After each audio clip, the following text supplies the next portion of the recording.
Merhabalar, kanalıma ve mutfağıma hoş geldiniz. Bugün sizlere yöresel lezzetlerimizden Kayseri yöremizin nefis Kayseri yağlaması tarifini paylaşmak istiyorum. Yeni tariflerimden haberdar olabilmek için kanalıma abone olup zili tıklayıp bildirimleri açmayı unutmayınız.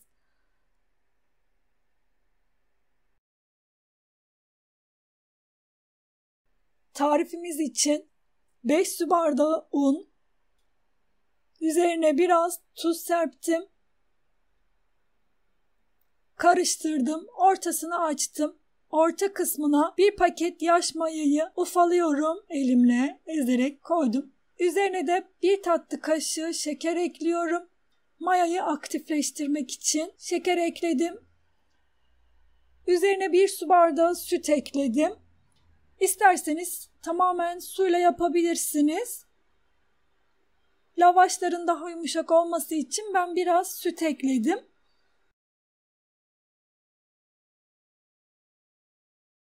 Yoğurma makineme aldım. Suyu azar azar ilave ederek hamuru yoğuruyorum. Toplamda 1 su bardağı artı çeyrek su bardağı su kullandım. Dikkatli bir şekilde ekleyin. Hamurun kıvamı bu şekilde olacak. Hafif ele yapışan yumuşak bir hamur yoğurdum.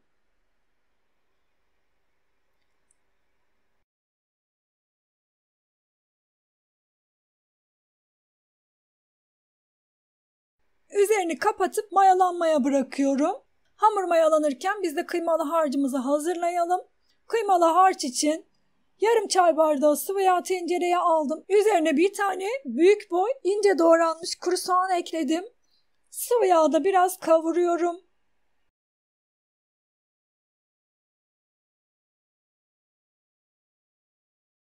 ...400 gram kıyma ekledim.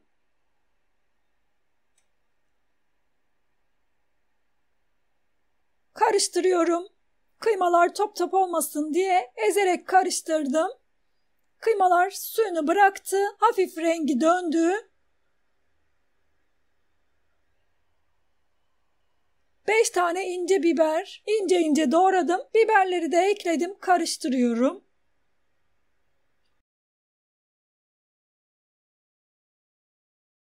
Bir yemek kaşığı domates salçası, bir yemek kaşığı da biber salçası ekliyorum. Karıştırıyorum.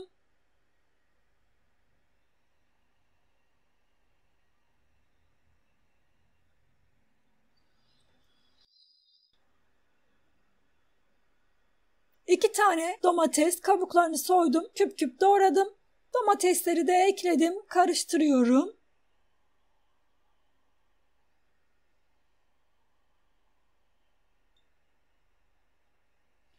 Üzerine su ilave ediyorum.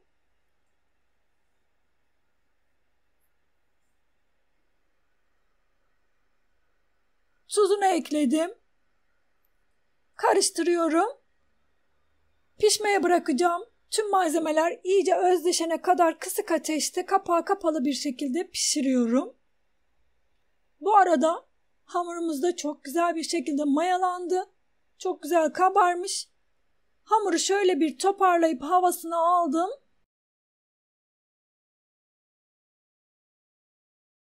Masanın üzerine bolca un serpip hamuru masanın üzerine aldım. Hamuru parçalara bölüyorum.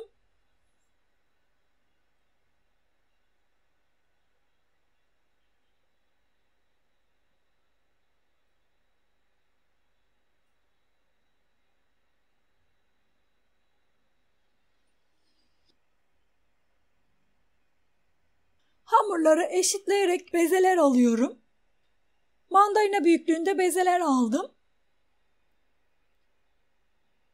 Bu arada iç harcımız da çok güzel bir şekilde pişti. Görüyorsunuz bu şekilde sulu sulu olması gerekiyor. Kapağını kapattım. İç harcımızı dinlenmeye bırakıyorum. Bu arada artık lavaş hamurlarımı açıyorum.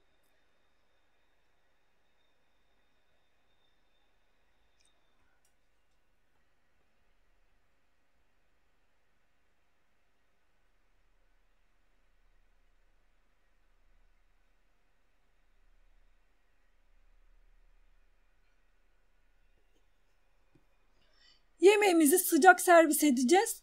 Eğer soğursa tekrar ısıtabilirsiniz kıymalı harcı. Lavaşları da soğumaması için ben bir tencere içerisine aldım. Birazdan sizlere göstereceğim.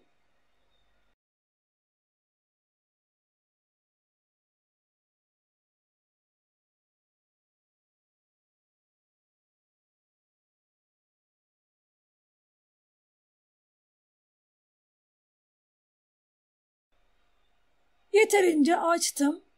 Tavanızın büyüklüğünde açabilirsiniz. Sizlere kalınlığını gösteriyorum. Bu kalınlıkta yeterli olacaktır. Fazla ununu silkeliyorum. Kızgın teflon tavaya aldım. Teflon tavada pişiriyorum. İsterseniz saç da kullanabilirsiniz. Sık sık çeviriyorum. Mutlaka sık sık çevirerek pişirin. Çok fazla uzun pişirmenize de gerek yok. Ne kadar uzun pişirirseniz o kadar kuru olacaktır.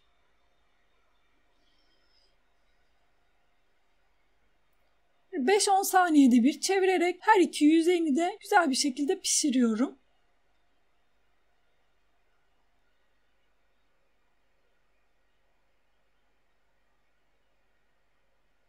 Yeterince pişti. Artık alıyorum. Lavaşları bu şekilde tencere içerisine bir örtü aldım. Örtünün üzerine üst üste pişen lavaşları koyup örtüyü de kapattım. Kapağını kapattım. Bu şekilde lavaşlarımız çok sıcak kaldı. Lavaşları katlayıp kenar kısımlarını kıymalı harcımızın suyuna batırıyorum. Kıymalı harç biraz soğumuştu. İyice ısıttım. Kıymalı harcımız böyle sıcak olacak.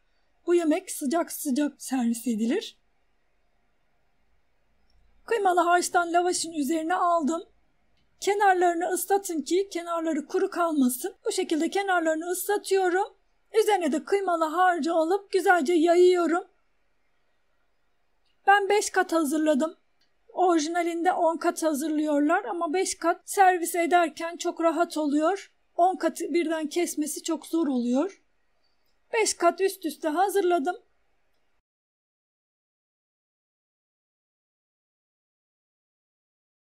Şimdi dilimleyip sizlere iç dokusunu da kıvamını da göstermek istiyorum.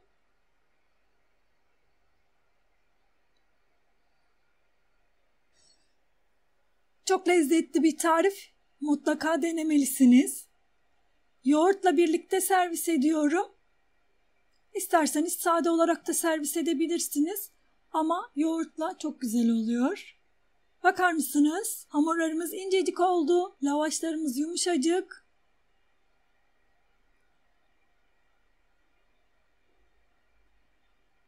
Yoğurt hazırladım yanına. İsterseniz üzerine dökerek servis edebilirsiniz. İsterseniz de yanında servis edin. Ben yanında tercih ettim. Kayseri yağlama tarifimiz hazır. Deneyeceklere şimdiden kolay gelsin. Herkese afiyet olsun. İzlediğiniz için teşekkürler. Bir sonraki tarifimde görüşmek üzere. Hoşça kalın.